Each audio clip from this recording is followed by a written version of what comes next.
ఈ బర్రెలు అయితే చూడండి ఫ్రెండ్స్, ఇప్పుడు తాములకు వచ్చినవి. ఎందుకంటే బాగా రోజుల నుండి ఒక్కళ్ళు ఒంటరిగా మేయి కదా, ఎవరైనా సాగుతుంటే మంచిగా ఉండు. ఇవాళ అయితే ఇవ్వలేదు. మా దడికి కలిసినావు కొండకికలు మంచిగా ఆయన బర్రెలు ఆగుతలేవండి. ఆ బర్రెలు సుత సంసార తీరు ఇప్పుడే ఆగినాయి. నేను అర్ధగంట సేపు నన్ను ఆడిపించుకున్నవి.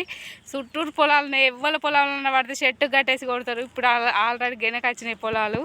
నేను అక్కడ గొర్రెలు ఉన్నారు, ఒక కీకేయమంటే వాళ్ళు పాపం అక్కడ కట్ట నుంచి కీకేస్తే ఈయనకి వినవలేదు. నేను ఒడ్డెక్కి కీకేసిన, అవి కీకేసుడుతోనే కథ అటు చెట్ల మునిగినవి. ఇక్కడ గడ్డకొచ్చి ఇప్పుడే మెత్తున్నవి. ఎంత పని చేసినా అని ఇట్నే ఉంటుంది కదా ఫ్రెండ్స్. చిన్న బర్రెలే కదా, నీ మాట తింటలేవా?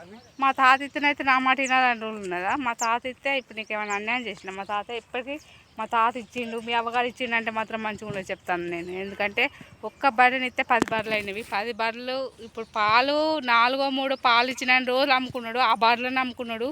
ఒక్కదాన్ని ఉంచుకుంటే ఒక్కదానికి 4 అయినవి. మళ్ళీ ఇప్పుడు అప్పటి నుంచి ఇప్పటి వరకు 10-15 బర్రెల దాకా అయినవి. ఇప్పుడు నీకేమైనా అన్యాయం చేసిండ మా తాత?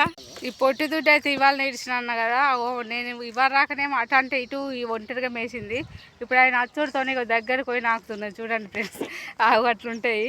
మన అన్నం పెట్టిన వాళ్ళకే సున్నం పెడతారు అంటారు కదా. నేనేమో మట్లకున్నామని ఇడిచికొస్తే నన్ను ఇడిచిపెట్టినవి, నన్ను ఇవాళ రాక ఆగం చేసినవి ఆయన వచ్చిన వాళ్ళు ఆయన దగ్గరికి పోయి ఉన్నవి. అట్లుంటుంది ఫ్రెండ్స్.